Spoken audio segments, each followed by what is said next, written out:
What's up, Star Wars nerds, and welcome to another episode of Brett on Fett. On today's episode, it's already that time again for us to submit our most wanted figures for the annual SWTVC March Madness event. Plus, we'll take a quick look at the latest Droid Factory release from Disney, R5-K6. Let's get to it.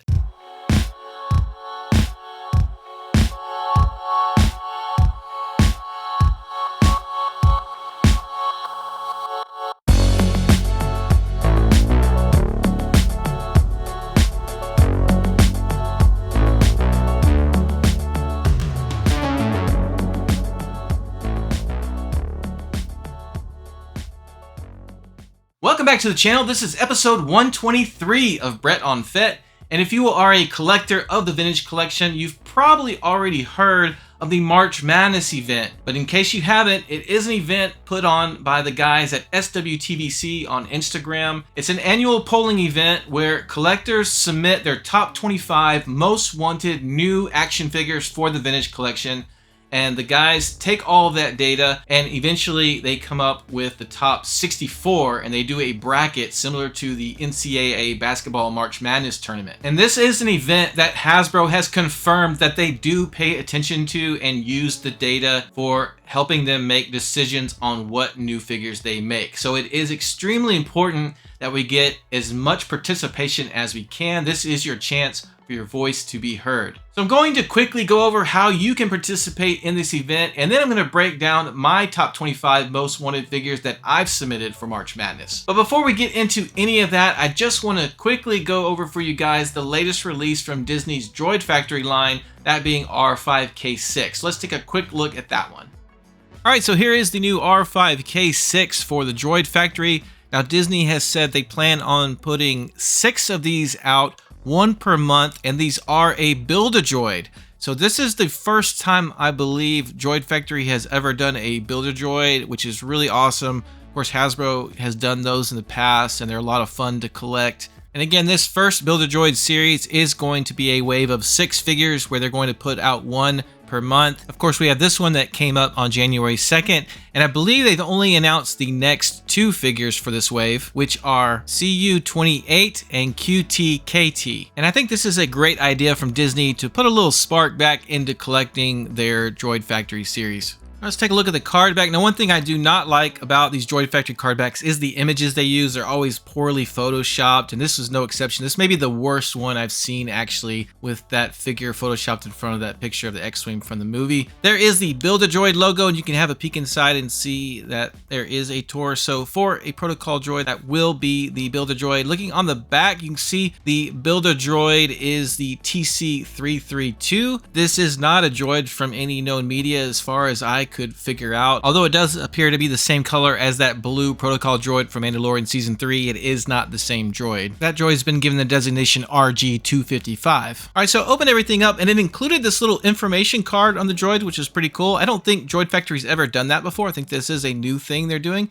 Here's the packaging inside, and there you can see is the torso of the Build-A-Droid. And here is a closer look at that part, and it looks really good. I like the metallic blue paint. I think they've done a nice job. You've got the little wires and everything. So looking good so far. I'm excited to collect all these parts and put this droid together. Alright, so here is R5-K6 out of the packaging. Now, this is the astromech droid that served Red Leader, Garvin Dryce. So he was in the Battle of Scarif. He was also in the Battle of Yavin as well. So this is a pretty important astromech. Alright, so let's take a closer look, and probably my favorite part about this droid is the dome. Very clean red and black design. I'm really getting Death Star control room vibes with this astromech. Of course, his head comes off like all these droids. It's got the same nice metallic silver paint there on the insides. This is a standard Droid Factory astromech body. Of course, the little cables are soft plastic. You got little wheels on the bottom. But yeah, it's a pretty standard droid. Nothing too special about this. Nice, clean little details. The paint finish is, for the most part, pretty matte, with a few areas of metallic silver, such as the rectangles around his neck area and the little parts on his dome. Now, given that R5-K6 is Red Leader's droid, you may be wondering if he fits in the TVC X-Wing. Now, of course, this is Luke Skywalker's X-Wing. I don't have the standard Red Squadron X-Wing, but it's the same mold, obviously, and he does fit very securely, works well. Overall, very happy we got this droid from Red Squadron. All right, so it's time to talk March Madness. Now, again, this is a tournament style bracket scenario where they eventually will load a bracket up with 64 different figures. They'll be given seeds for each quadrant of the bracket, very similar to the NCAA basketball tournament, if you're familiar with that. But before the guys at SWTVC can load up that bracket in March, they first need our submissions for our top 25 most wanted new figures for TVC. So in order to enter your submissions to SWTVC, you can go to their Instagram page at SWTVC and click on the Linktree link in their bio. Or if you're not on Instagram, no problem. You can simply type in the link here on the screen, and then you'll get to their Linktree page. Here's what it looks like. There's some very helpful links here in addition to the main link to take you to the 25 submission process. There's also a downloadable, editable top 25 template. These are a ton of fun to put in pictures of your top 25 most wanted figures, and you can share those on Instagram or Facebook, whatever social media you use, and it's a great way to share with your collecting friends what your top 25 is. So I highly encourage you to do that because it is a ton of fun. It's a great way to start up some conversations, and it's a great way to promote the event itself and get other people excited about it and to participate with their own top 25. By the way, there's a lot of different software you can use to edit these and put your pictures in there for your figures. My personal preference is to use Canva. I have a lot of success with Canva. It's just very user friendly, and there's a free version of it you can sign up for online. Now, when you go to submit your top 25 most wanted new figures for TVC, there are a few ground rules. This is on the submission page, so you can see this for yourself. I just thought I'd go through them really quick. You want to submit your list on the form online. Submitting your list on Instagram or whatever is not going to be picked up. They are not going to count that, so you definitely do have to submit it on this form. It is only one submission list per person, so keep that in mind. You register with your email address, but what's awesome is until the deadline, you can go back and edit your list as many times as you'd like. You simply follow the link they're going to email you once you've submitted that initial list to go back and edit it as you see fit. You do need to rank your choices. It's not just throwing in the 25 in any order. It's got to be in the order of importance to you, because your number one choice will register with the most points, and the amount of points drop down from there. So be sure and put it in the order you want by importance to you. Next, when you go to enter the names of the characters you want on the submission form, be specific. A lot of characters have multiple different looks, so you need to put the name of the character, but then follow that with a description of the scene it's from or the film, something to indicate to the person which version of the character you're talking about. Also, be sure to only list one character per slot. Don't put the name of an entire group. For example, don't put the Bad Batch as a submission name. You've got to put the individual figures you want from the Bad Batch, one per slot. So if you want Wrecker, Tech, Echo on your list, you need to put each of those guys on an individual submission slot. Now, there are some exceptions to this rule, which the team has listed out in these bullet points on the rules. So just be sure and read those very carefully on those exceptions where you can list a group or a pair instead of one individual, because they're so similar in those cases that if one is made, the others could easily be made as repaints, for example. Also, for your submissions, please try to focus on new figures that would require new tooling.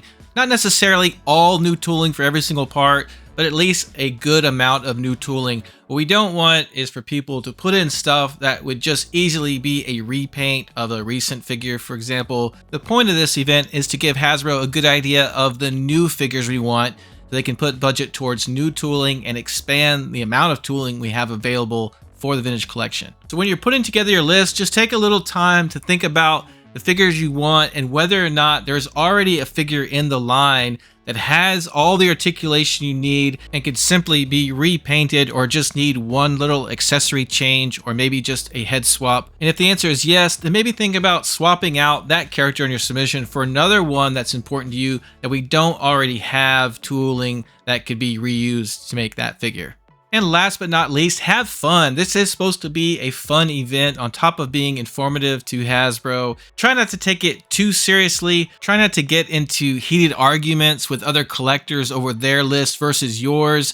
Everybody wants what they want, and try to respect that. If someone's got some background character you've never heard of from the Acolyte, you don't have to let them know that you don't respect that choice. Just move on.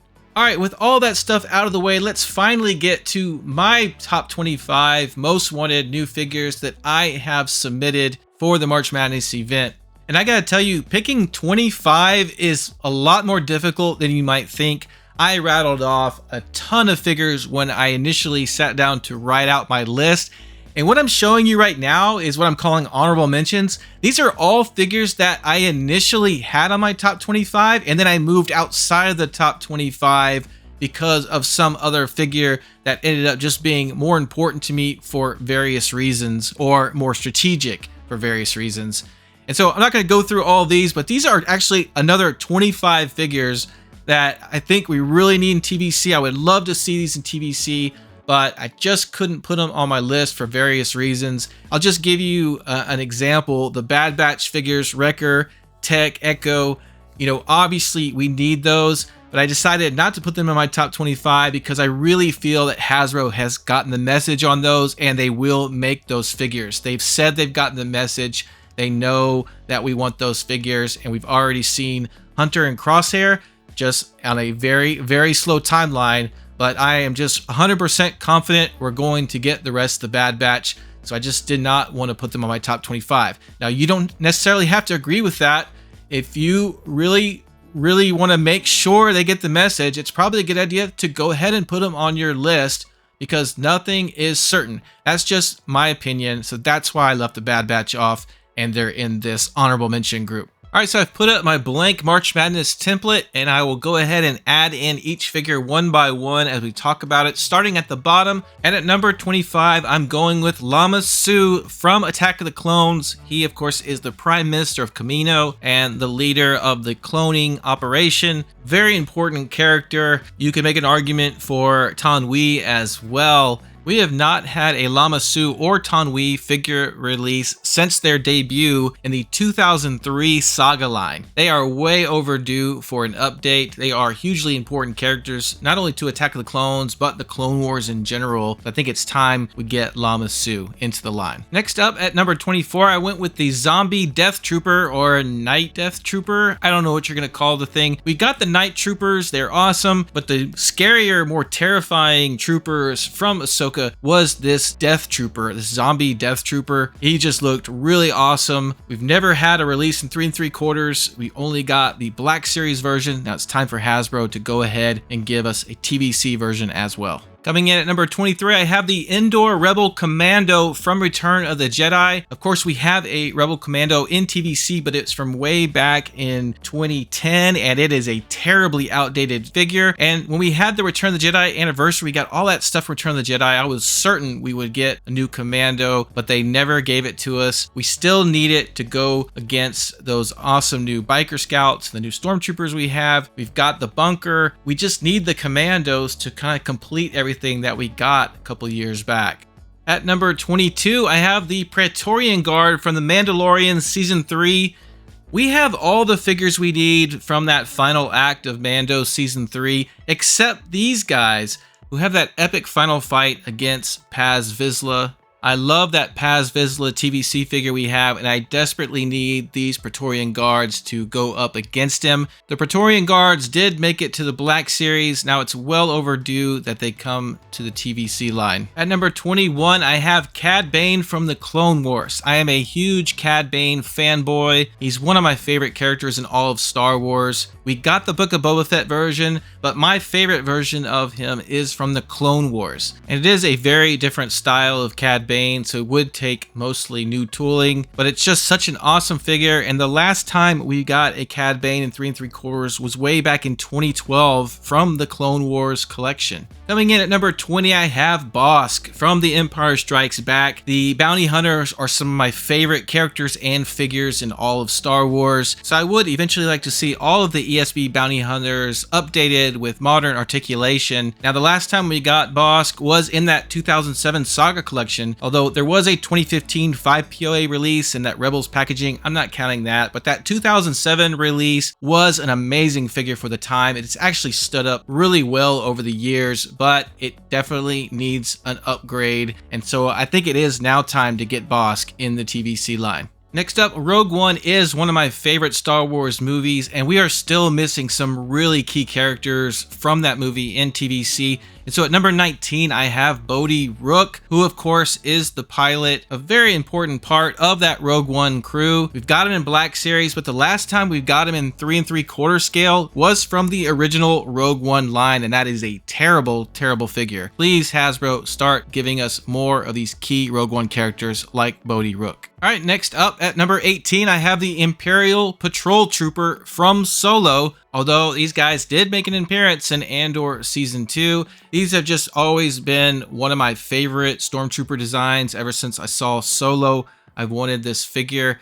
Now, they did release a 5 POA version of it in the Solo line, but come on, it's 5 POA and that is not okay. We really need this trooper in the TVC line with all the full modern articulation. At number 17, I have Han Solo in his Hoth gear from The Empire Strikes Back. Of course, Empire Strikes Back is my favorite Star Wars film, and we are just missing so much from that movie in TVC. And it doesn't get much more iconic than the first act of Empire Strikes Back on Hoth. And we need all the main heroes in their Hoth gear, so we definitely need Han Solo. The last time we got Hoth Han Solo in 3 3/4 was all the way back in the 2008 Legacy Collection, and that was not a particularly good figure. Coming in at number 16, I have the 21st Nova Corps Galactic Marine from Revenge of the Sith. Very cool looking troopers, kind of similar to Snow Troopers from ESB, but not the same. They don't really share any of the same equipment, and so it has to be an all new figure. The last time we got a figure of these guys was all the way back in 2007 in the 30th anniversary line, so they are well overdue. I want to be able to recreate all the Order 66 scenes, and so to do that, I definitely need a Galactic Marine in TVC. And if I need the Galactic Marines, I definitely need their clone commander. So at number 15, I have Bakara from Revenge of the Sith. Definitely need this guy to lead those Galactic Marines in battle on Magito. He's a really awesome looking clone. They got him in Black Series recently, but the last time we got him in 3 3/4 scale was in the 2009 Legacy Collection, so way overdue for Bakara. Coming in at number 14, I have Pong Krell from the Clone Wars. Just a really cool bad guy Jedi, awesome looking alien. This would be a fantastic figure, a figure we have never had in any line. He did very well in the March Madness from 2024, so the year before last. He actually won it all, but things kind of died down for him last year, so I thought it would be a good idea to go ahead and get him on the list this year, kind of reignite some more interest in Pong Krell, because I think he would make a really incredible action figure in the TVC line. And don't forget that if they made a Pong Krell, they could easily then use that to make a new Dexter Jexter from Attack of the Clones. Coming in at number 13, I have Ugnaught from The Empire Strikes Back. Again, ESB, my favorite Star Wars film of all time, maybe my favorite movie of all time. And again, Episode 5 is just so underrepresented in the vintage collection. We got that carbon freezing chamber, but we don't even have an Ugnaught to go with it. The last Ugnaught we got was from the 2009 Legacy Collection, and it's just not great. They are not great figures. They're okay. They were good for the time, but we can do better. We need new Ugnaughts to go with that scene on the carbon freezing chamber. At number 12, I have Darth Malak from Knights of the Old Republic. Darth Revan is one of my favorite characters, and he's one of my favorite TVC releases. He's at least in my top 5 TVC of all time, and we don't have his buddy slash nemesis Darth Malak to go with him. We definitely need Malak. Black Series put out a new Malak a couple years ago, and it was awesome. Last time we got Darth Malak, and really the only time we've gotten him in 3 3/4, was the 2007 30th anniversary, and it is just not a good figure. It's time to give us Darth Malak to go with that awesome Darth Revan.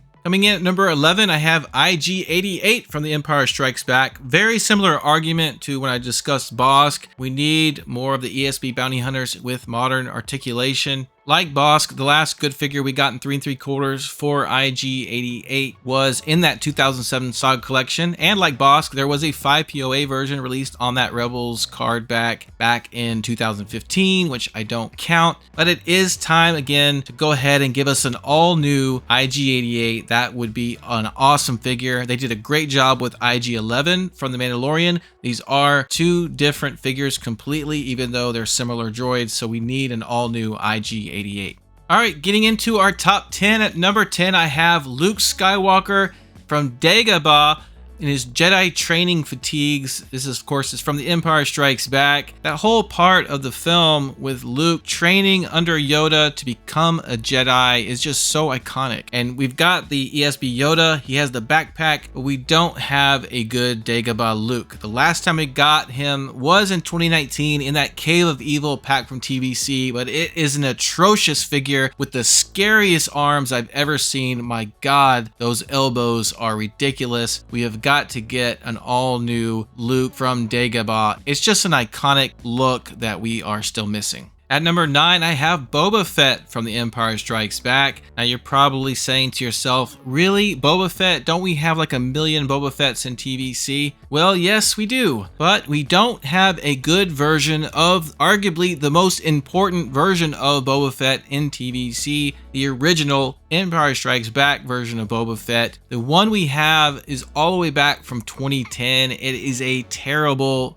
figure. It is not good. The articulation is bad. The sculpt for the helmet is very weird and elongated. The head sculpt is outdated. It's just a bad Boba Fett all around. I don't even use it to display on my carbon freezing chamber. I use a 5 POA version of Boba Fett from I think the Last Jedi line because it just looks better. And unfortunately, you can't just simply repaint the Return of the Jedi version of Boba Fett. There's too many subtle differences with his equipment. And that figure doesn't even have barbell hips anyways. We need basically an all new or mostly new Boba Fett from The Empire Strikes Back. I'm going hard with Empire Strikes Back in my top 10. So at number 8, I have the AT-AT driver, another iconic trooper that we still need.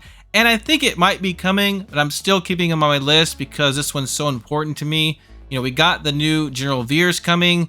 We got the Snowtrooper Commander. We just need the AT-AT driver to complete that. Fingers crossed we'll hear something soon, but until then, the AT-AT driver is going in my top 10 at number 8. Coming in at number 7, I have Garandan. Garandan has always been one of my favorite aliens in the saga. He's just this mysterious spy. Plays a pretty important role in that first act of A New Hope. And I just think he'd look awesome with the new Cantina. You know, the last one we got was all the way back from 2006 from the Saga collection. And it looks like a decent figure, but it's basically 5 POA. The only thing that keeps it from being 5 POA is he has swivel elbows, which are terrible as well. So would love to have an all-new Garandan with all the modern articulation. Coming in at number 6, I've got to go back to The Empire Strikes Back, and I've got to go back to Luke Skywalker because we need an all-new Bespin Fatigues Luke. This is such an iconic look for Luke Skywalker. When I think of Luke Skywalker, I think of Bespin Luke. I don't think of Farm Boy Luke or even Jedi Luke from Return of the Jedi. This is the Luke I think of first. And the one we've got in TVC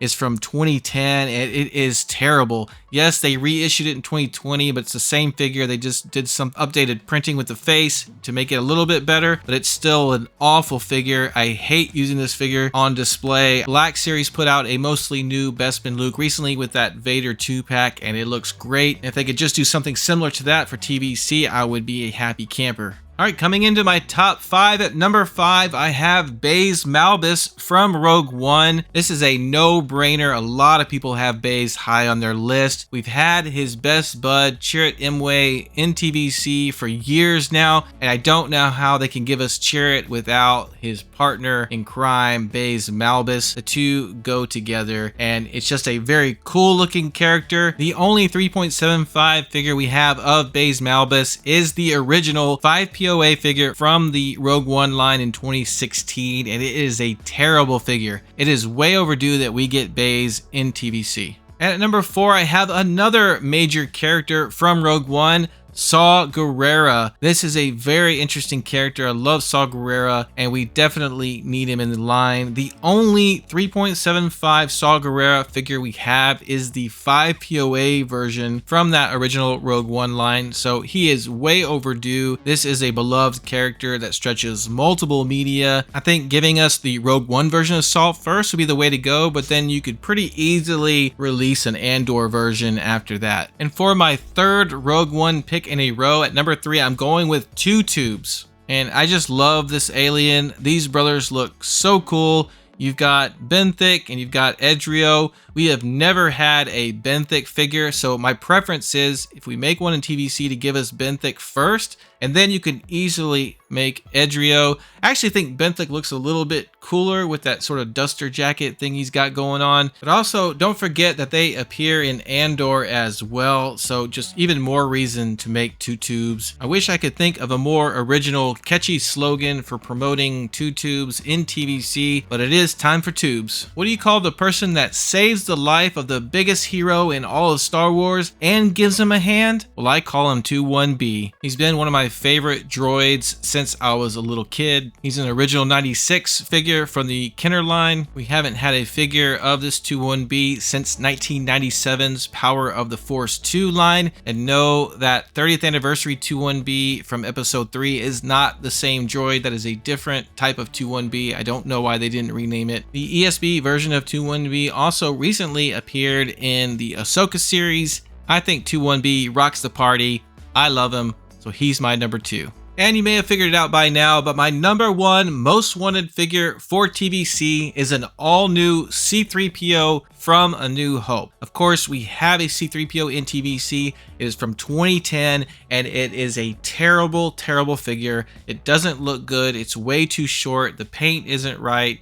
The plates on him fall off. It's just not a good figure. We need an all-new, definitive version of C-3PO. It doesn't get much more iconic than C-3PO and R2-D2. The R2 we have is fine. We need a good, properly scaled C-3PO with a very good paint job. I would love to see vac metal. I have my doubts that they can make that work effectively, but if they can just get a highly metallic paint on them, I think that would be fine. And that paint job for the first release needs to be a New Hope paint job, meaning it should be a little bit rough, a little bit dirty, a little bit of scuffing, etc. And put that on a New Hope card, you know, the regular Star Wars double track card. And then after that initial release, there are so many options for repurposing a good C-3PO mold. You could do just various versions of C-3PO, the ultra clean version of him. You can do the detachable limbs version of him from Empire. You can do the prequel versions of him from episode 2, episode 3. There's an infinite number of other protocol droids you could make from him. And you can go beyond protocol droids utilizing that mold for figures such as 4-LOM and 1-Jack. It just opens up a lot of possibilities for cool figures if Hasbro can give us a definitive C-3PO figure. But that's why I put him at my number 1. Fingers crossed Hasbro is well on the way to giving us this new C-3PO. I think he might be the VC-375 that they've been so secretive about. But this one's too important for me to take that chance, so I had to put him at my number 1 spot. Alright, so that's going to do it for this episode of Brett on Fett. Let me know in the comments what you thought about my top 25. And if you've already come up with your top 25, go ahead and share those in the comments with me as well. I would love to see your list. Thanks for checking out this video. Thank you so much to my subscribers. Don't forget, you can also follow me on Instagram. Take care, and we'll see you next time.